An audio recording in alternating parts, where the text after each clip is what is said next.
Él no es polémico, solo es una persona brillante. Y eso a la gente le aterroriza. Es el epítome del sueño americano, pero también es la viva representación de la pesadilla americana.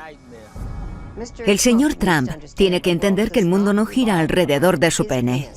Nunca antes había pensado, ese es el hombre que quiero que se postule para la presidencia, pero madre mía, ahora le adoro.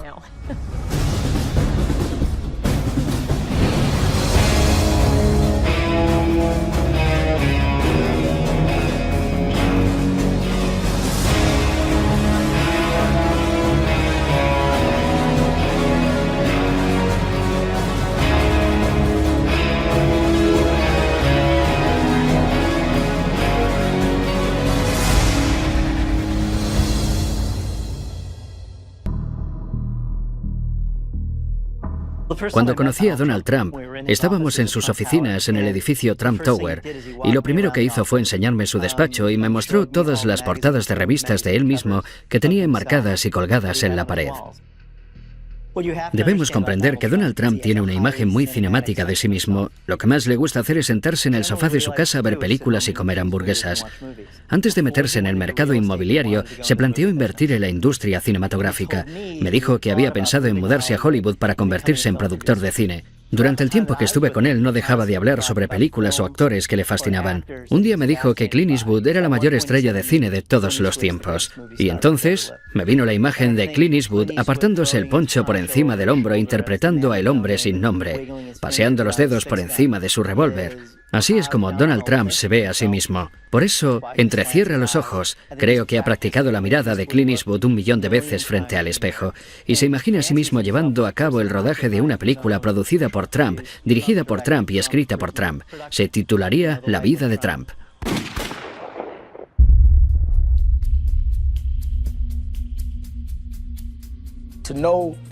Los que conocen a Trump y están con él se convierten en espectadores de su autoindulgencia. Una vez viajé en helicóptero con Don King y Donald Trump, y fue algo surrealista, porque me pasé todo el viaje callado, escuchando cómo se contaban el uno al otro lo grandiosos que eran. Y no lo digo como algo negativo, simplemente estaban promocionándose. Ni siquiera escuchaban lo que decía el otro, hablaban sin parar. Cuando llegamos a Atlantic City, dijo, sobrevolad el paseo marítimo, quiero que el reverendo Al vea mi imperio. Y entonces me dijo, soy el dueño de ese hotel y de ese otro, y me enseñó una zona donde pensaba construir el Trump Taj Mahal. Junto al paseo había una zona subdesarrollada, mayoritariamente ocupada por afroamericanos, y le pregunté, ¿y qué impacto tendrá eso en sus vidas? No respondió a la pregunta, lo único que hacía era fanfarronear y hablar. Recuerdo cuando empezó a ser muy conocido dentro del movimiento Bither. Él insistía en que Barack Obama había nacido en Kenia, con lo cual no estaba cualificado para ser presidente, porque según la Constitución, para serlo debe ser ciudadano estadounidense y haber nacido en el país. Donald Trump decía, no solo es extranjero, sino que es africano, no tiene derecho. Al final tuvimos una reunión con él en su despacho. Me dijo, no soy racista, simplemente tengo dudas sobre el presidente. Le pregunté, ¿qué dudas? Ya han demostrado claramente que nació en Hawái. Han presentado el certificado de nacimiento. No me lo creo, no podemos comprobar su autenticidad. ¿Comprobar su autenticidad? Le dije, señor Trump, usted está jugando con esta idea de que es diferente a nosotros y de que es africano. No ha hecho otra cosa más que divulgar acusaciones infundadas y gratuitas contra el presidente. Pero al final te das cuenta, así es Trump. Y siempre que te encuentres con él vas a recibir el mismo mensaje contradictorio. Por un lado, para algunos de sus simpatizantes, es el epítome del sueño americano. Pero también es la personificación de la pesadilla americana, porque es un tío que tiene todo el dinero del mundo, que puede hacer todo lo que quiera, pero no deja de atacar a los demás y es un resentido. Es como Archie Bunker de la serie All in the Family, pero con miles de millones de dólares. 1, 2, 3.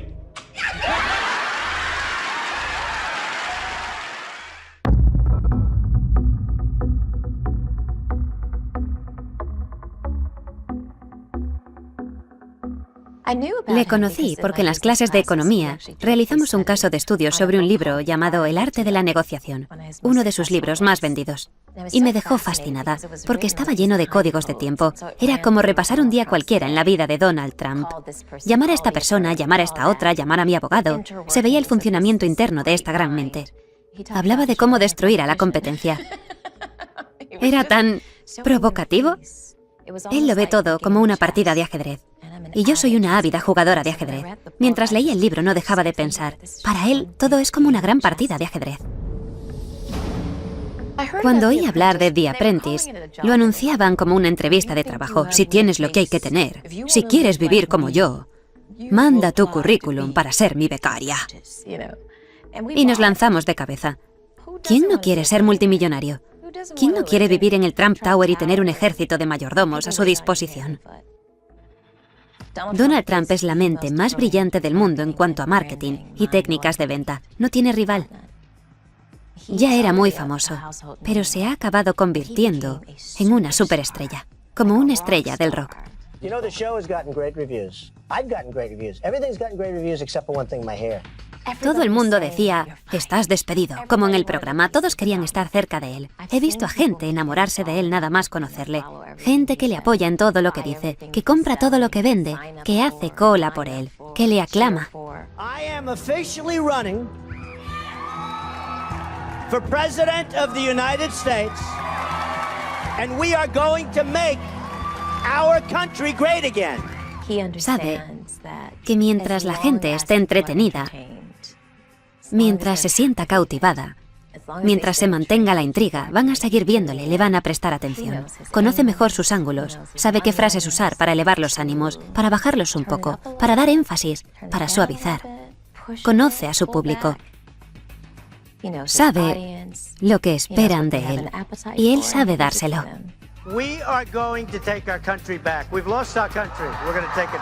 Se ha convertido en un icono cultural. Creo que se ha vuelto adicto.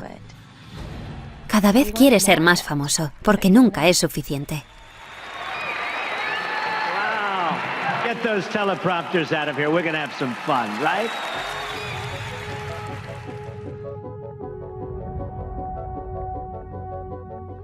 Mira, esta es una de mis posesiones más valiosas. De hecho, la guardo bajo llave. La Academia Militar de Nueva York fue el lugar donde Donald Trump se convirtió en líder por primera vez. Fue la primera vez que estuvo al mando de su propia compañía. En esta página aparezco justo al lado de Donald Trump. Si nos fijamos en esta fotografía del anuario, vemos que tiene una estrella a cada lado del cuello de la chaqueta. Eso es porque era un cadete condecorado. Donald Trump es un líder nato. Aprovechaba su sonrisa y encanto natural para llevarse bien con todo el mundo, y parecía que caía muy bien a todos. Con 17 años ya tenía a 40 cadetes bajo su mando. Era mi capitán, así que le conocí bastante bien. Donald era un chico algo rebelde y necesitaba aprender a canalizar esa rebeldía. Siempre me pareció un hombre con un objetivo muy claro, incluso por aquel entonces. Conseguía que todos cooperáramos para hacer lo que él quería. El sistema de valores que seguíamos era nunca mentir, engañar o robar a otros cadetes. Punto. No es que fuese una regla, era un código de honor que llevábamos dentro. Uno de los cadetes robó a otro. Le robó un mechero de gasolina. Se lo dije a Donald Trump y él dejó bien claro a todos que no quería que nadie hiciese nada, que nadie tomase represalias contra él, y todos le obedecimos. Donald le llevó a la oficina administrativa y expulsaron al cadete. Llevábamos una vida muy organizada. La corneta sonaba todos los días al alba. Teníamos que estar en formación 15 minutos después, listos para pasar revista. No podíamos ir a casa los fines de semana. Si teníamos suerte, nuestros padres venían a visitarnos el domingo y nos llevaban a comer fuera. Su madre y su padre venían a menudo. Eran estrictos pero cariñosos, especialmente su madre. Donald era muy conocido y muy querido. Se ganó el título de Casanova al final del año, y eso que ni siquiera había chicas en la escuela. He oído a Donald Trump decir que una de las mejores cosas que le han podido ocurrir en la vida es haber ido a NIMA, la Academia Militar de Nueva York. Los valores que asimilamos en ese entorno durante todo ese tiempo, sé que a Donald Trump le han marcado de por vida, al igual que a mí. El nudo de mi corbata es un doble Windsor. Es algo automático para nosotros. Es el nudo que hacíamos todos los días. Si Donald Trump lleva ahora mismo una corbata, la lleva con un doble Windsor. El Donald Trump que vemos hoy en la tele es el que ha sido siempre. No nos confundamos. Donald Trump proviene de una familia muy rica. No penséis en una familia rica cualquiera. Fred Trump amasó una fortuna de al menos 500 millones de dólares. La riqueza y las conexiones políticas de su padre fueron determinantes en el ascenso y éxito empresarial de Donald.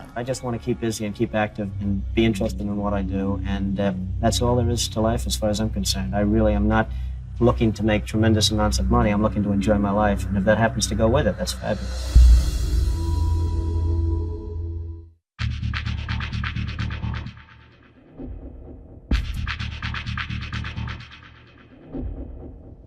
A lo largo de los años he tenido muchas reuniones con Donald Trump y durante esas conversaciones tenía la impresión de que él se veía a sí mismo como un forastero. Al principio creía que lo hacía para caerme en gracia, pero la verdad es que lo creía. Sentía que no formaba parte de lo que podíamos llamar la casta de sangre azul que dirigía Nueva York, que se había colado en ese entorno. Y su dinero, su glamour y la fama de su nombre nunca le hizo sentir que formaba parte del gremio del mercado inmobiliario. Él se sentía como un tío Queens, y no solo parecía querer colarse en ese mundo, sino también ridiculizarlo. Quería rebautizar todos los edificios con el nombre de Trump.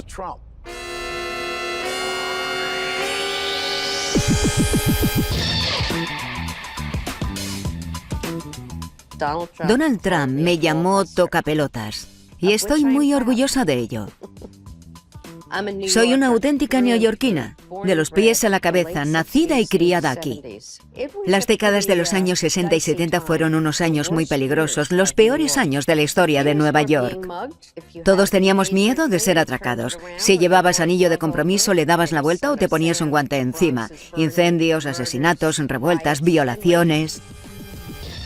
Donald Trump fue uno de los primeros en aprovecharse de Nueva York cuando estaba de capa caída, aunque de una forma positiva.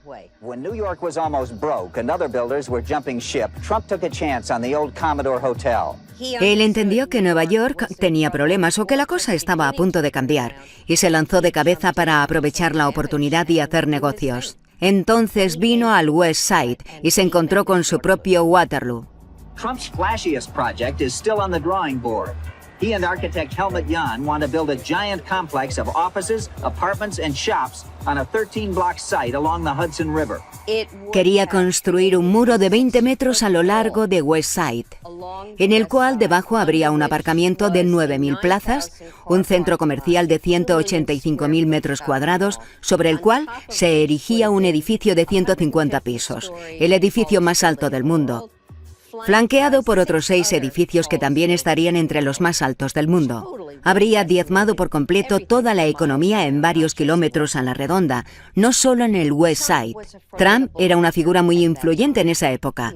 Pidió al ayuntamiento que hiciese modificaciones en las leyes medioambientales y consiguió ponerlas en marcha. La idea de luchar contra Trump nació en la mesa de mi comedor, que es donde normalmente germinan las luchas populares. Organizábamos protestas, recogidas de firmas. Nos apoyaba Tony Randall, Paul Newman, Bill Moyers, Lauren Bacall. En un momento dado teníamos 7.000 miembros. No nos sentíamos intimidados por él ni anulados por su arrogancia. Teníamos una misión. Sabíamos lo que estábamos haciendo. Demandamos al ayuntamiento. Para ello, tuvimos que reunirnos con el gran Donald, que era tan arrogante como cabía esperar.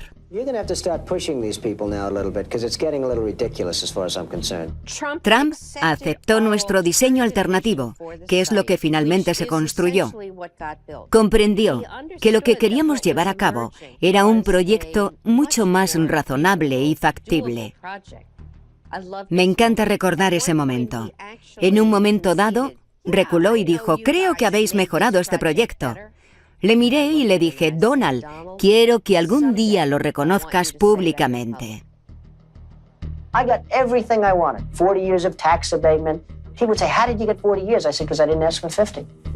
Siempre le digo a todo el mundo que quiero que en mi epitafio diga: Donald Trump me llamó tocapelotas.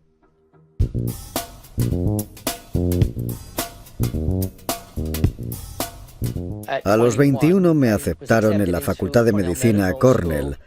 Así que me asenté en Nueva York, en Manhattan, en 1967, en el llamado East Village. Sentía que el East Village era perfecto para un rebelde como yo, porque era una zona donde vivían muchos rebeldes, mucha gente que luchaba contra el Estado y la clase dirigente. Donald Trump quería construir en la zona de casas bajas del Soho una torre de apartamentos disfrazada de hotel para evitar las leyes urbanísticas, cuando en realidad iba a ser un edificio residencial, lo cual está prohibido. Creía que la gente del Soho éramos paletos y que podía aprovecharse de nosotros. Lo siento, Donald, si hay algún paleto aquí eres tú, porque no tenías ni idea de dónde te estabas metiendo.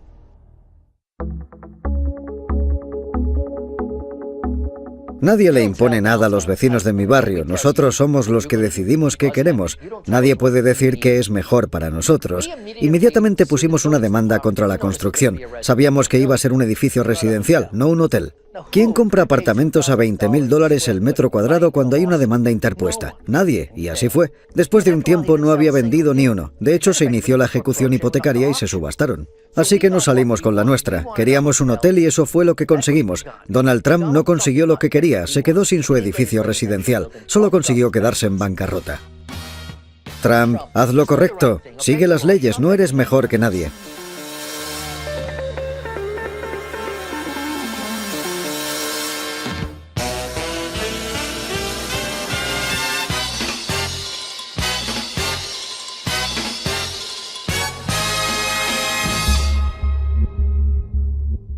Siempre he sido abogada de derechos civiles, defensora de los derechos de las mujeres, abogada de las minorías que se han visto despojadas y privadas de sus derechos y que no han disfrutado de la igualdad de oportunidades en este país. Hemos defendido los derechos de las mujeres y de las minorías cuando hacerlo era algo muy impopular y controvertido, y sigue siéndolo en muchos aspectos.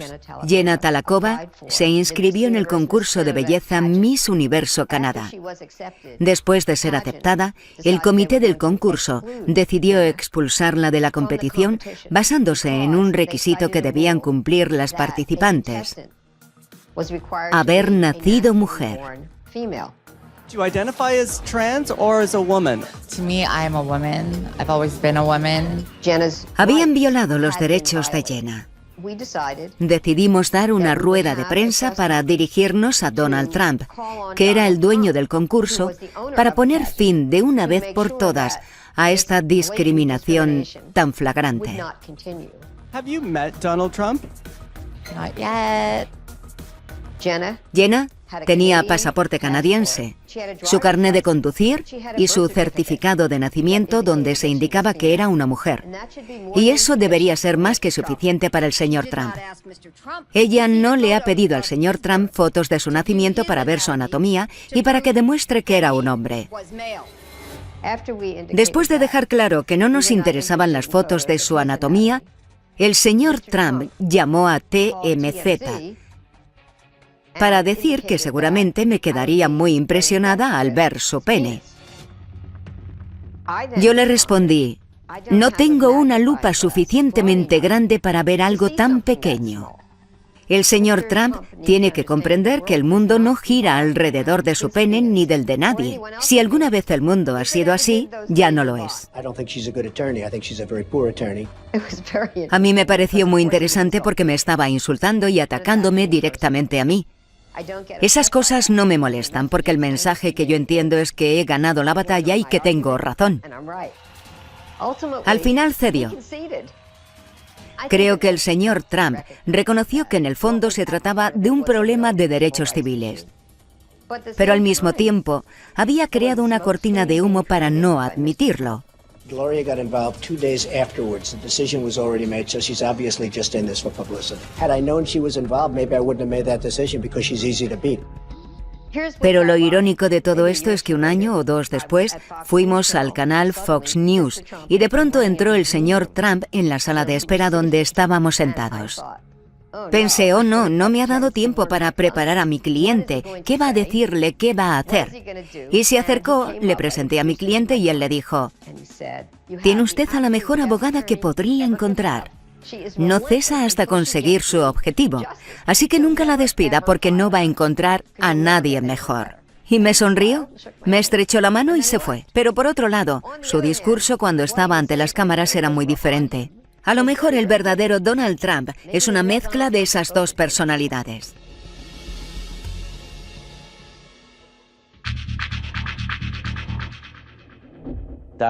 Donald Trump quería formar parte de la NFL y aprovechar un terreno muy bien cotizado que poseía en Manhattan. Donald pensó, a la NFL le vendría bien tener otro equipo en Nueva York, especialmente si jugase en Manhattan. La NFL no invitaba a Donald a entrar.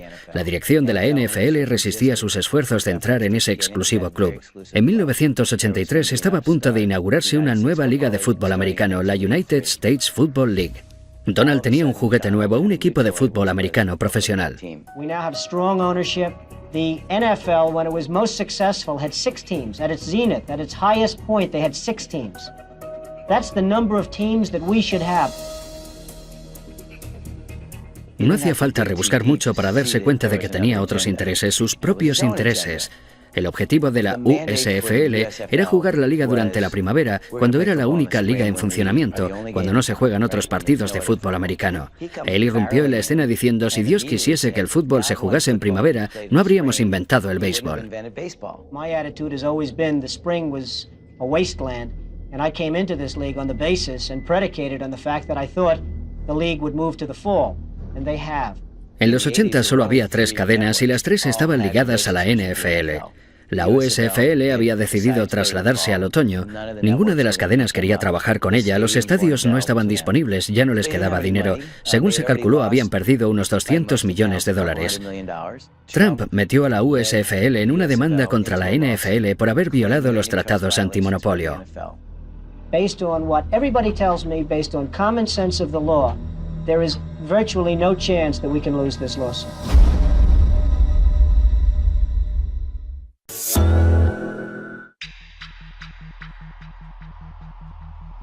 Sin duda la USFL ganó la batalla, pero perdió la guerra. El juez determinó que la NFL había violado las leyes antimonopolio, pero debido a la forma en la que se llevó el caso, consiguieron quedar como los pobres indefensos que tenían que luchar contra un gigante vestido con trajes de $5.000. Donald Trump quedó retratado como un abusón que quería quedarse con todo el pastel. El juez concedió $1 en compensación a la USFL. Como se trataba de un caso antimonopolio, la multa por daño se triplicó, así que se quedó en $3. Fue el final de la liga, ni más ni menos. En 2009, la ESPN lanzó una serie llamada 30 for 30, una serie de documentales pionera. Los ejecutivos de la ESPN me pidieron que dirigiera un episodio y les contesté, bueno, solo me interesa si puedo hacer un episodio que se llame ¿Quién mató a la USFL? Ya sabéis a quién me refiero. Estuve detrás de Donald, pero se me resistió. Tenía un intermediario muy protector. Le mandaba cartas, emails, le llamaba constantemente, pero no obtuve ninguna respuesta. Después me pidieron hacer una entrevista para una serie llamada Sport Business Journal. Curiosamente, mi teléfono sonó al día siguiente y era el intermediario. Me dijo, el señor Trump está listo para recibirle.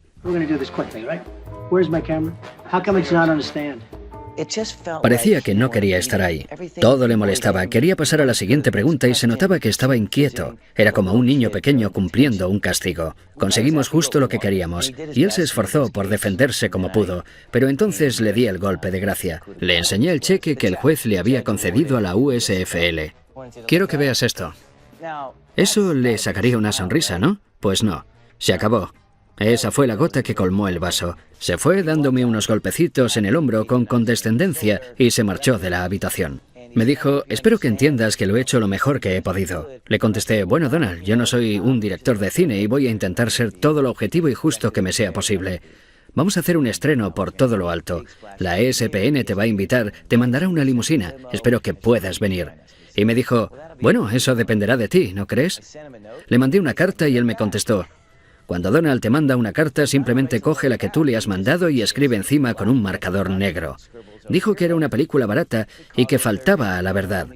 Terminó diciendo mucha suerte. Firmado Donald Trump. Postdata, eres un pringado.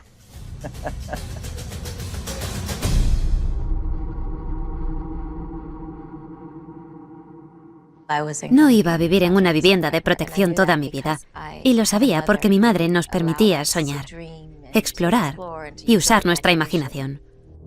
A pesar de toda mi educación, la primera escuela en la que me gradué fue en la de la vida. Aprendí muy pronto que el mundo era duro y que tenía que ser más dura para sobrevivir. Fui a la Casa Blanca nada más terminar el máster y se me presentó la oportunidad de colaborar como voluntaria en la Convención Nacional del Partido Demócrata y de trabajar con una abogada de derechos civiles que se convirtió en mi mentora. Ella me ayudó a entrar en la Casa Blanca y a trabajar para el vicepresidente Al Gore. Después dejé la oficina de Al Gore y empecé a trabajar para Bill Clinton. Esa fue la época más convulsa de la Casa Blanca de los últimos tiempos. Hasta tuvimos una audiencia para la destitución del presidente. Por el amor de Dios, por decirlo de forma suave, acabé harta de la política. Mis compañeros de la Convención Nacional del Partido Demócrata me hablaron de The Apprentice. Ellos también eran muy ambiciosos y me comentaron que había un nuevo programa que Donald Trump iba a hacer con Mark Burney. No se lo dije a nadie, pero pensé, voy a presentarme al concurso. Donald Trump buscaba a alguien que luchase para convertirse en director ejecutivo de su compañía. Quería personas como él. Honestas, provocativas, agresivas. Sabía que mi presentación marcaría el tono de mi relación con Donald Trump y tenía que diferenciarme de los demás. Donald Trump no me intimidaba, pero el proceso sí. No había reglas claras. Se hacía lo que Donald Trump decía. Lo que a él le apeteciese en el momento. Era el que decidía quién se iba a casa, fuese justo o no. Era el programa de Donald Trump, y eso sí me intimidaba. Siempre que entraba en el despacho, sabía que me la estaba jugando. Porque cuanto más forzase la situación, más famosa me hacía.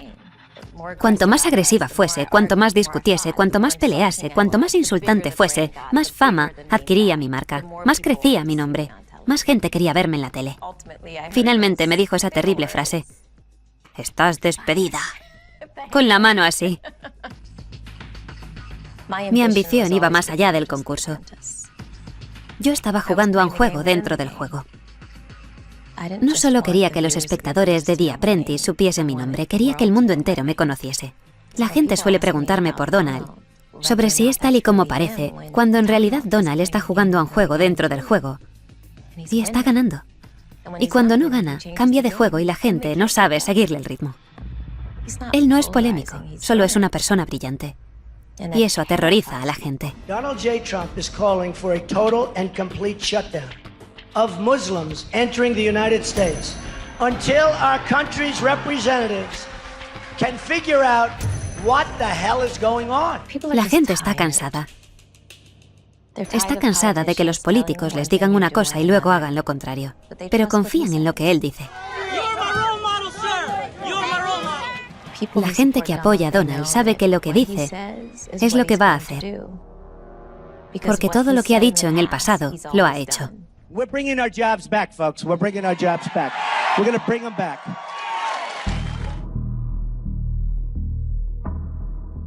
Trump es la estrella de carne y hueso que estábamos esperando. Cuando veo a Donald Trump, veo muchas más cosas y a mucha gente le pasa lo mismo. Pero desde que empezó a postularse para la presidencia, le he visto desde un prisma completamente nuevo. No imaginaba que pudiese convertirse en un candidato serio hasta que dio el discurso de los violadores mexicanos. When Mexico sends its people, they're not sending their best.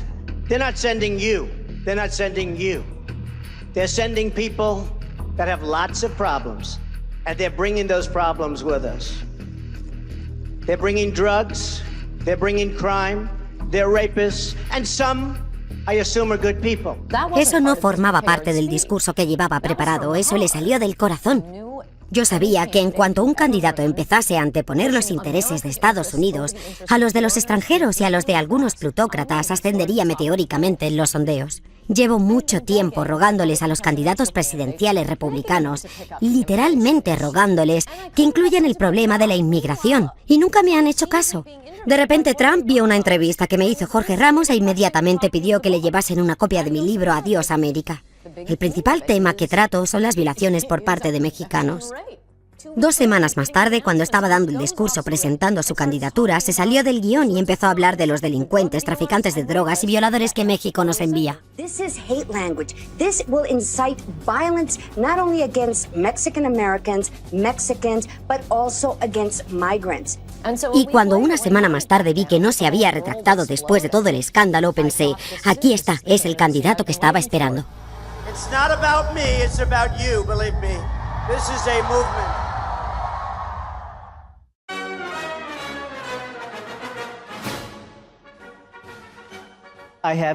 He pasado mucho tiempo con Donald Trump. Creo que cuando más estuve con él fue entre 2003 y 2005. Por aquel entonces cubrí un reportaje sobre él para New York Times y después estuve escribiendo el libro. Trump Nation habla de cómo el autobombo le da ventaja, a menudo a costa de mentir sobre sus logros reales, y de cómo estampar su nombre sobre todo tipo de objetos, desde vodka hasta colchones, pasando por ropa interior y rascacielos, es una señal de éxito. Este fue un momento muy interesante para mí. Tenía la oportunidad de escribir sobre una persona cuyo entramado empresarial era un auténtico desastre, pero que al mismo tiempo tenía una imagen pública gracias al programa The Apprentice, donde se mostraba como el dios del mundo empresarial. Hicimos muchos viajes cruzando el país a bordo de sus jets privados. Le encantan las patatas fritas, siempre tenía una gran bolsa cerca. Me llevó en su Ferrari rojo por Palm Beach y me pareció que no sabía conducirlo muy bien.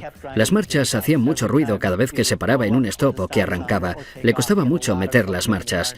Le encantaba que estuviese escribiendo un libro sobre él y creo que pensaba que lo íbamos a escribir juntos. Me sorprendió que estuviese dispuesto a cooperar, pero después me dijo que si le criticaba en el libro, iría por mí personalmente y diría que soy un pirado y que soy escoria y toda esa letanía de insultos tan trillados que le gusta usar. Dan Rather's a loser. Rosie's basically a loser. He's obviously in love with Adolf Hitler in some form. Justo antes de publicar el libro, me pidió que le enviase la portada. Poco después de recibirla, me llamó y me dijo, me encanta, parezco Superman. Me encanta. Pero igualmente me demandó. Me demandó. Me puso una demanda por $5.000 millones que creo que es la mayor demanda interpuesta por difamación en la historia de Estados Unidos. Decía que le había hecho un daño irreparable a su reputación y a su solvencia para hacer negocios. Todo se basaba en 3 páginas del libro que se centraban en el valor de su red empresarial, y en ellas hablaba de que él contaba una historia totalmente descabellada y exagerada cuando decía cuánto dinero tenía. Es falso, nunca ha sido el mayor constructor de Nueva York desde ningún punto de vista, ni teniendo en cuenta el valor de sus propiedades ni la cantidad de metros cuadrados que posee. Yo estaba dispuesto a llevar a juicio la veracidad de los hechos de mi libro. Creo que él pensaba que mi editorial se iba a echar atrás. Cuando superó el shock inicial de saber que íbamos a litigar con todas nuestras armas contra él, se dio cuenta de que, como me estaba demandando por supuestamente mentir sobre su riqueza, tendría que enseñarnos todos los recibos de sus impuestos y sus libros de cuentas, y evidentemente nunca los había hecho públicos.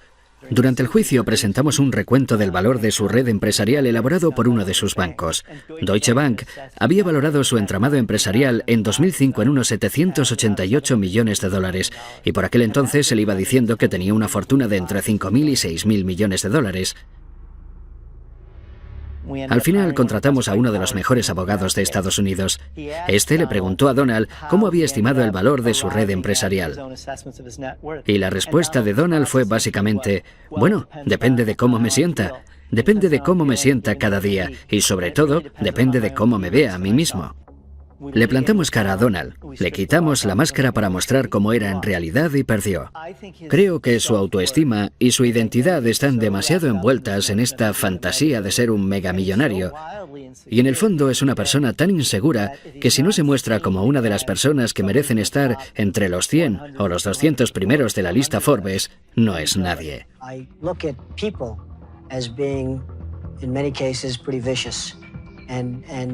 Unless you're going to have a certain way, you're going to be eaten alive.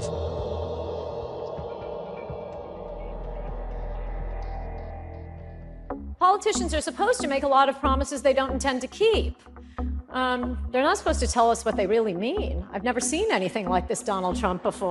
Nadie, salvo un multimillonario excéntrico que ama a Estados Unidos, podría hacer lo que él está haciendo, porque sus contribuyentes le dirían, no, ese no es nuestro mensaje.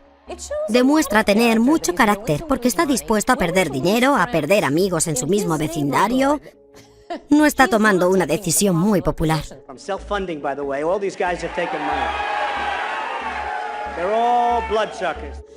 Nunca antes había pensado, ese es el hombre que quiero que se postule para la presidencia, pero madre mía, ahora le adoro.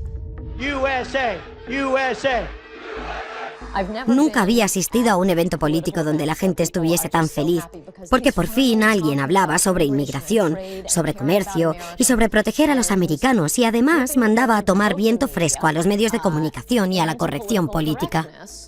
Los ciudadanos llevan mucho tiempo esperando que alguien se ponga de su lado en estos asuntos. En todos sus mítines, ¿cuál es la frase que despierta más ovaciones? Voy a levantar un muro. Todo el mundo se pone en pie al oírlo. Es cuando más le aplauden.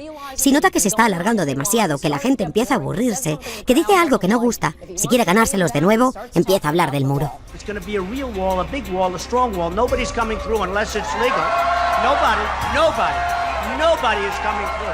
Y los medios de comunicación no quieren hablar de estos temas, simplemente dicen, ¿por qué gusta tanto? No lo entendemos. Pues hablad de los problemas reales. La candidatura de Donald Trump se basa en el colapso del sueño americano, y no hablo del típico cliché, ni siquiera me refiero exclusivamente al aspecto económico. Tener un trabajo es importante, el respeto por uno mismo es importante. Preocuparnos por nuestra familia, por nuestra ciudad, por nuestro país, en lugar de preocuparnos por el resto del mundo. Es totalmente imperdonable que ningún partido defienda todo esto. Y Trump ha llegado diciendo, voy a poner a los Estados Unidos en primer lugar. ¿Esa es su idea revolucionaria? ¿Y nadie es capaz de competir contra él?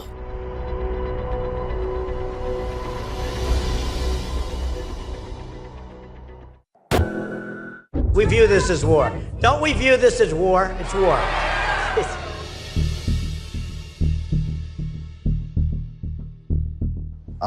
Gran parte del pueblo estadounidense está muy enfadado. No dejan de mandar representantes a Washington para que cambien las cosas, pero nada cambia. Y la cosa va cada vez peor. Y a menos que alguien luche por ellos, nada va a cambiar. Estados Unidos es ahora igual que la Roma antigua. La ciudad se está desmoronando a nuestro alrededor y el pueblo solo quiere ir al Coliseo. Estamos en ese punto y Donald Trump resulta que lo ha comprendido. Muchos dicen que tiene que cambiar esa actitud y tiene que empezar a comportarse como un presidente. Pero lo cierto es que estamos siendo testigos de un combate de lucha libre y si no sabes comunicarte con el público de la lucha libre, no vas a llegar a ninguna parte. Da igual lo lógicos que sean tus argumentos. The world laughs at us. They won't be laughing if I'm president.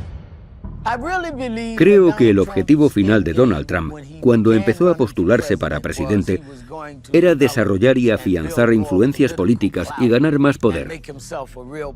Y creo que en algún momento, al ver todas esas masas y toda esa gente apoyándole, empezó a pensar, puedo ganar estas elecciones.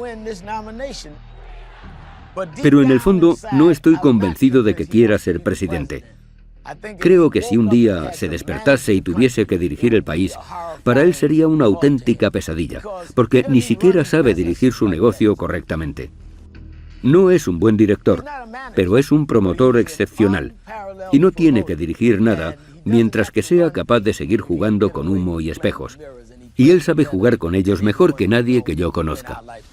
We have huge deficits, we have huge unemployment, we have a huge problem, and we're not respected. Estoy segura de que me pasaré los próximos 8 años criticándole por haber hecho esto o lo otro, pero creo que va a construir el muro. Creo que va a limitar y a prohibir completamente la inmigración de musulmanes, a reducir la inmigración en general y a deportar a los extranjeros ilegales. Si le quitamos los grilletes a las fuerzas del orden, vamos a librarnos de muchos inmigrantes ilegales, y los estadounidenses llevan mucho tiempo pidiendo a los políticos que lo hagan, pero no les hacen caso. We have thousands of people trying to get in. Should we let them in or not?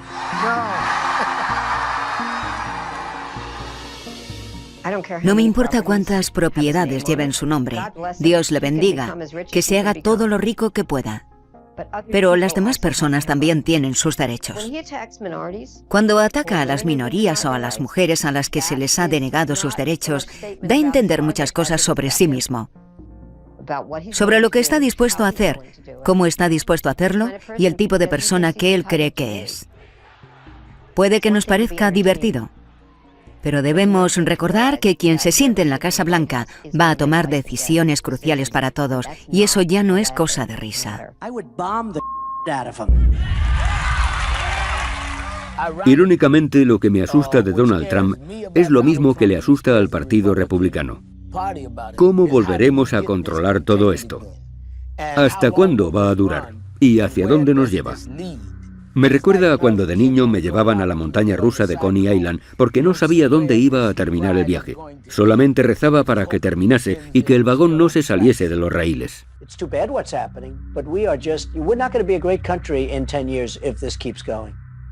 La gente siempre me pregunta, si Donald ganara, ¿te irías con él a trabajar a la Casa Blanca? Y les digo, por supuesto. Creo que servir al país que amo es una oportunidad única que no puedo desaprovechar. Y además me gustan las armas y el dinero. Comercio, tesoro, defensa, exteriores, donde me necesite, señor Trump, ahí estaré. Lo peor que podéis hacer es subestimar a Donald Trump. Nunca, nunca subestiméis a Donald Trump. Creo que la Casa Blanca de Trump tendría unos 50 pisos de altura. Estaría pintada de dorado, instalaría luces intermitentes por toda la avenida Pensilvania. El Air Force One estaría incrustado de diamantes. La televisión emitiría más charlas del presidente junto a su chimenea de las que querríamos ver en toda nuestra vida. Aparte de eso, puede ser un buen presidente, pero cualquiera que piense que Donald Trump va a desaparecer está tremendamente equivocado.